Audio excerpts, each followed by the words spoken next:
Hello, everyone. I kind of admire this particular headline by CNN because it's very tongue in cheek. It really is a new front against Russia, sucking up to Trump. Now, whether it's going to work or not is a big question. We'll have to see. But that's what's going on right now. I'm not sure I approve of it. So, here are things to consider. First of all, we already know that Zelensky is not the only one trying to stay on Trump's good side. He's not the first or the last. Second, why I don't know whether this will work. So, we know Trump had declared many times his huge fondness and admiration for Putin. However, Putin is a stronger figure than Trump. He's smarter, he's tougher, he had a few invasions under his belt. And Trump likes to be told that he's the best. So, being friends with somebody smarter and stronger could, in fact, get old for him. So, it's possible that sucking up to him and referring to him as a mentor or a teacher or whatever might actually work. Whether it's going to yield anything or not, again, we're talking about huge tit for tat here. Because even if Trump says that you are his BFF, doesn't mean that you're going to get out of him anything without promising something in return. And in return, what does he always want is dirt on anybody he doesn't like. That's why I'm wondering whether this is a good idea. A policy fellow at the European Council of Foreign Relations said, unfortunately, Zelensky does not have the luxury to be hostile toward Trump. And that is very true. Unfortunately, what didn't happen after Russia's full-scale invasion of Ukraine is the European community didn't quite learn the lesson from Trump's first presidency, during which he said he was considering pulling the U.S. out of NATO, that other members should be paying more, that we don't owe them any assistance, that they're basically riding on America's coattails. People should have been listening. And regardless of who won the U.S. election, they should have beefed up their own presence, their own military, and so on and so forth. So that is going on. I don't know what it's going to result in. We'll have to wait and see.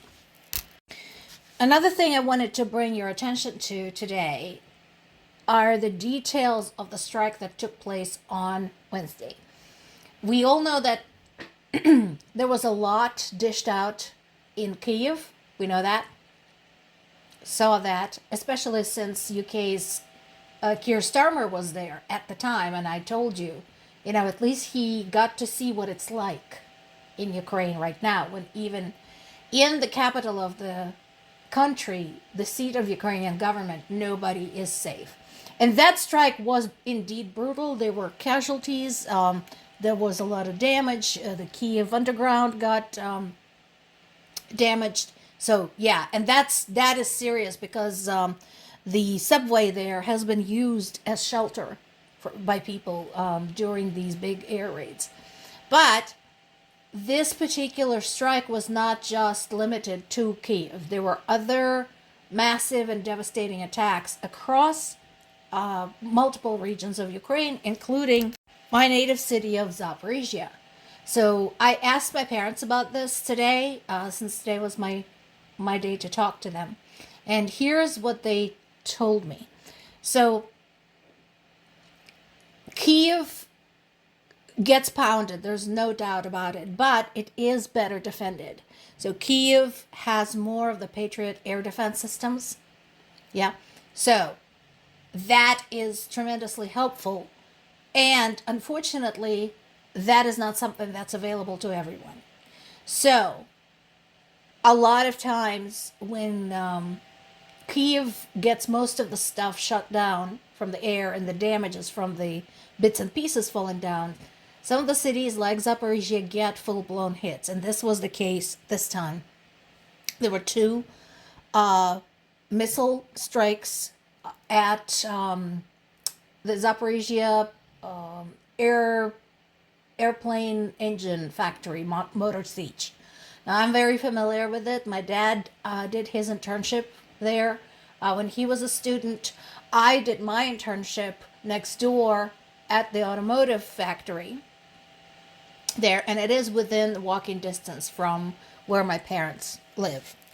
So here's the map. The red dot is Motor. Now look what's nearby. So among other things, there is a park and there is a children's botanical garden. And that is one of the issues when we are dealing with the city built largely during the Soviet times, because we had basically the situation where a factory would be built and then the city would sort of grow around it. So we have a mix. We have places that could be argued to be valid military objects surrounded by civilian areas, and that is a huge problem. So the strike against Motor destroyed one of the departments entirely. There's nothing but bricks left. 2 people were killed. There was a bunch of wounded. In addition, there were buildings in the surrounding area damaged. There was a cathedral that got damaged. And there is a tram line that runs right next to it. It's like literally right along the factory wall. The reason it's there, that was created for the convenience of people who work there. So they could literally hop on a train and get out right at the entrance to their workplace. And unfortunately, because it was so close, it got damaged too. People are saying that some of the damage was not so much from the missiles themselves, but from the shock wave. So you can imagine. And this is the map. So red dot on the right is Motor, and gray dot on the left is my parents. It's a 7-minute drive. It's about a half-hour walk, maybe less, probably less. So this is like 2 kilometers, which is 1.2 miles. So yeah, easy walking distance. Consider anything like from where you're sitting, and we've done this exercise before. Consider anything that's within about 1.5 miles of where you are right this second. And now consider missiles striking at that place and what it must be like. So that's what it's like for my parents. They're still alive. They're okay. It's just, people ask me, are your parents safe and well? No, they're neither of those things. There are people in their late 70s who are getting shelled every single day. How can anybody be safe or well under those circumstances?